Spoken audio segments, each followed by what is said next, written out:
ঘরের দরজায় সিঁড়িতে বসা এই যুবক, পায়ে লোহার শিকল বাঁধা খুঁটির সাথে। এভাবেই দিন কাটে তার। সব মিলিয়ে সকাল থেকে বিকেল পুরো সময়টাই তার আটকে এখানে। গায়ে ধুলো, মুখ দিয়ে ঝরছে লালা। বাড়িতে কেউ আসলেই ফ্যালফেল করে তাকিয়ে থাকে, ছুটে যেতে চায় তার কাছে। মাথা ঘুরিয়ে কখনো তাকায় ঘরের ভেতর, কখনো বা আঙিনায়, যেন বোঝার চেষ্টা করে কে কোথায় আছে। হাত দুটো বুকের কাছে জড়ানো, মুখে এক চিলতে হাসি, যে হাসির আড়ালে হাজারো কষ্ট আছে লুকিয়ে। বাস জ্বর হয়েছিল তো, বাস জ্বর তো শুকিয়া মানে ওই দেখি হঠাৎ করে আমরা ওই ঠাসে পয়রা কাঁপতে কাঁপতে ঠাসে পয়রা যেমন পরে কত পরে থাকলে আবার উঠে আবার একলাই পরে আবার একলাই উঠে। আর কোনো দিন আবার যেমন দইরা ওঠার লাগে, মানে খিচুনি উঠে, খিচুনি গেলে ওই পরে দইরা উঠাই উঠে আনি। 2 বছর বয়সে বাতজ্বরে আক্রান্ত হয়ে অভাবের টানাটানিতে ঠিকমতো করা যায়নি চিকিৎসা। সেই থেকে শুধু বয়সই তার বেড়েছে, বুদ্ধি রয়ে গেছে সেখানেই। হারিয়ে যাবার ভয়ে বেঁধে রাখা হয় শিকলে, তাই চাইলেই সে যেতে পারে না এখানে সেখানে।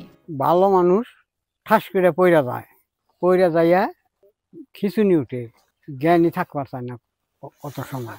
মা এগিয়ে আসে, হাতে দেয় খাবারের থালা, সাথে সাথে হাসি ফুটে ওঠে মুখে। মা বাবা দুজন মিলেই চেষ্টা করেন খাওয়ানোর, কারণ সে নিজে পারে না খেতে। হাঁটানোর জন্য নিয়ে যাওয়া হয় উঠোনের পাশের ধানের গাদা আর গাছপালার কাছে। হাতে ধরে রাখেন মা, যাতে পড়ে না যায় সে, কিন্তু সেখানেও বাধা থাকে শিকল।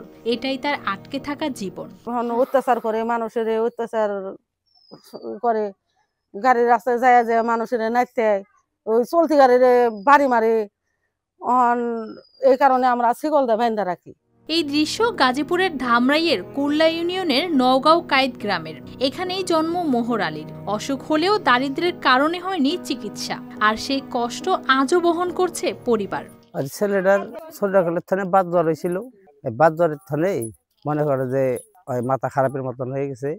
যেমন আমার চিকিৎসা যে করছি তরিকে আমার সম্ভব পোলাইছে, তারপরে আর আমার পোলা নাই, আর চিকিৎসা করতে পারি নাই। ওখান যেমন মানুষের সাথে ঝগড়া মগড়া করে, যখন বেশি রকম মারধর করে, তখন শিকল আটকে থই। মোহর আলীর দিনমজুর বাবা জানান, যখন কাজ থাকে তখনই জোটে কিছু খাবার, না হলে থাকতে হয় উপোস। চিকিৎসা তো অনেক দূরের ব্যাপার। এভাবেই কেটে যায় দিন, পেরিয়ে যায় বছর, তবু বদলায় না তাদের কষ্ট। মায়ের একটাই কথা, ছেলে ভালো হলে তাদের আর লাগবে না কিছুই। ঠিক মতন খাবার পারে না, জিবলাটা ঘুরে না, জিবলাটা আউট হয়ে গেছে। আমরা গালি নিয়ে চাবিয়ে খাই, ও তো চাবিয়ে পারে না। ওর খাওয়া দাওয়া অনেক কষ্ট, খাবার গেলে ভাতের মধ্যে পানি জমে যায়। মানুষে ঘৃণা করে, মানুষে বুগালে মিশায় না, মানুষের বুগালে যায় না। এই কারণে আমরা কেউ আত্মীয় বাড়ি যাই না, কোনো আত্মীয় বাড়ি খাই না। এই যে পাশের বাড়িতে যে বিয়ে আরম্ভ হয়েছে, আমরা ওখান মনে আমরা বাইন্দা থুমো, ওখান কোনো বাইন্দা থুমো, মানুষের বুগালে মিশফার দিব না, মিশবো না। মানুষে ঘৃণ নেয়, মানুষে অবহেলা করে।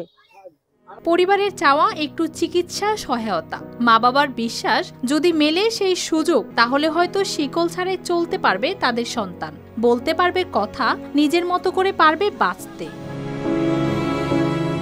News desk, RTV।